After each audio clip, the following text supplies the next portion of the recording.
గురుస్వామి అంటే ఎవరు, గురుస్వామి ఎలా ఉండాలి, గురుస్వామికి ఏమైనా క్వాలిఫికేషన్స్ ఉంటాయా అంటే ఉంటాయండి. ఒక 10th క్లాస్ చదవాలి, ఎగ్జామ్ రాయాలంటే మనం ఎగ్జామ్ రాయాలి. ఇంటర్మీడియట్కి వెళ్ళాలంటే ఇంటర్మీడియట్ రాయాలి. డిగ్రీకి వెళ్ళాలంటే డిగ్రీకి వెళ్ళాలి. పిహెచ్డీకి వెళ్ళాలంటే పిహెచ్డీకి వెళ్ళాలి. అలాగే ఒక గురుస్వామికి ఉండాల్సినట్టు ఏమంటే తన యొక్క శిష్యుడిని ఆ యొక్క తల్లిదండ్రులు అందరూ కూడా అంటే అప్పచెప్తారు. స్వామి మా అబ్బాయిని మా వారిని శబరిమలకి తీసుకెళ్ళి క్షేమంగా తీసుకెళ్ళండి అని చెప్పి అప్పచెప్తారు మాల వేసేటప్పుడు. అప్పుడు ఆ యొక్క బాధ్యత మొత్తం గురువుగారుగా స్వీకరిస్తారు. ఆ గురువుగారు ఈ మాలాధారణ మంత్రాన్ని చెప్పి వేయిస్తారు. గురువుగారికి కూడా కొన్ని క్వాలిటీస్ ఉండాలి.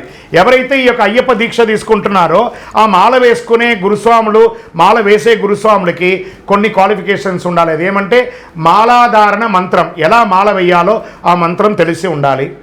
మాలా విసర్జన మంత్రం ఇది తెలిసి ఉండాలి. తర్వాత ఇరుముడి కట్టేటప్పుడు ఒక మంత్రం ఉంటుంది, ఆ ఇరుముడి మంత్రాన్ని తెలిసి ఉండాలి.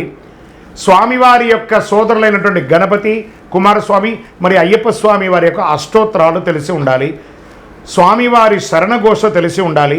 స్వామివారి 18 నమస్కార శ్లోకాలు తెలిసి ఉండాలి. శాస్తా కవచం తెలిసి ఉండాలి. మేము చదువుకోలేదండి, మాకు ఇవన్నీ తెలియదండి అంటే మీరు సీనియర్ గురుస్వామిగా ఉంటారే కానీ మీరు గురుస్వామిగా ఉండరు. తెలిసిన వాళ్ళు చదివి తెలిసి మంత్రాలన్నీ తెలిస్తేనే మీరు గురుస్వామిగా డిక్లేర్ అవ్వండి. మీరు ఎన్నిసార్లు వెళ్ళినా ఇవన్నీ తెలియకపోతే మంచి భక్తులుగా ఉండండి, సీనియర్ స్వామిగా ఉండండి, కానీ గురుస్వామి కింద లెక్క వేసుకోకండి. ఇవన్నీ తెలియాలండి ఖచ్చితంగా. మీకు తెలిస్తే కదా మీ దగ్గర మాల వేసుకోవడానికి వచ్చే శిష్యులకి మీరు ఇవన్నీ తెలపగలరు. మీకు ఏమి తెలియకుండా శిష్యుడు ఉండాలంటే వాడికి కూడా ఏమి తెలియకుండా పోతుంది. కాబట్టి మీరు ముందు క్వాలిఫై అవ్వండి. అయ్యప్ప అంటే ఏంటి? అయ్యకు అప్పకు, శివయ్యకు వెంకటప్పకు పుట్టాడు కాబట్టి అయ్య అప్ప అయ్యప్ప. కానీ నా అయ్యప్పకు ఒక శాస్త్రం అంటూ లేదండి. ధర్మశాస్త్రాకి శాస్త్రం ఉంది.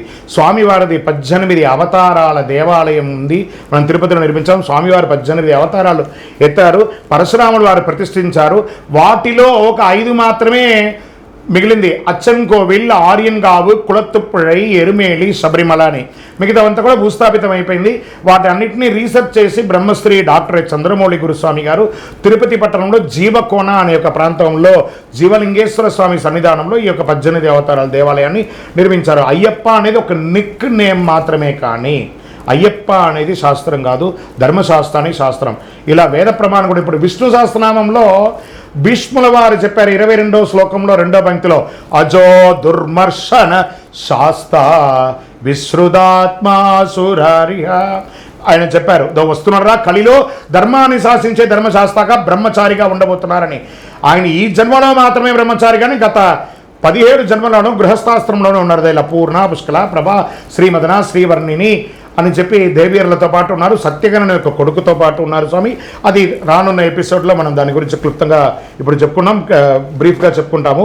అయ్యప్ప అనేది ఒక నిక్ నేమే, కానీ అయ్యప్ప అనేది శాస్త్రం కాదు. ధర్మశాస్త్రాన్ని స్వామివారి పేరు. మాలాధారణ చేసిన వాళ్ళు ఖచ్చితంగా జ్యోతి దర్శనం చేయాలి. అంటే పుట్టినందుకు ఒక్కసారైనా శబరిమలకు వెళ్ళాలండి. ఒక్కసారైనా జ్యోతి దర్శనం చేసుకోండి. మిగతా అంతా కూడా మీరు వీలున్నట్టుగా చేసుకోండి. పుట్టినది ఆ యొక్క రద్దీలో పోయి చూస్తేనే ఆ ఆనందం వేరండి. అయ్యప్ప స్వామి వారి దీక్ష ఎన్నిసారి వేసుకోవాలి స్వామి? దీనికి ఏమైనా నియమ నిబంధనలు ఉన్నాయా అని అంటే కాదట. మాలధారణం నియమాల తోరణం జన్మ కారణం దుష్కర్మ వారణం శరణం శరణం శరణం శరణం. మా తాతగారికి అన్నప్రాశనం శబరిమలలో అయింది. మా నాన్నగారికి అన్నప్రాశనం శబరిమలలో అయింది. మేమెంత బాల్యం నుంచి వెళ్తున్నాం. అన్నిసారి వెళ్ళలేదండి స్వామి. ఈ జన్మంతా కూడా ఇలా నీ స్వామివారి సేవ చేసుకుంటానని చెప్పి ఇష్టం వచ్చినన్ని సార్లు వేసుకోవచ్చండి. తప్పేలేదు. ఇన్నిసార్లు వేయాలని రూల్ అంటూ ఎక్కడా వేయబడలేదు. మన శక్తి, మన యొక్క వసతి, మన యొక్క ఆనందం, మన యొక్క సంతోషం.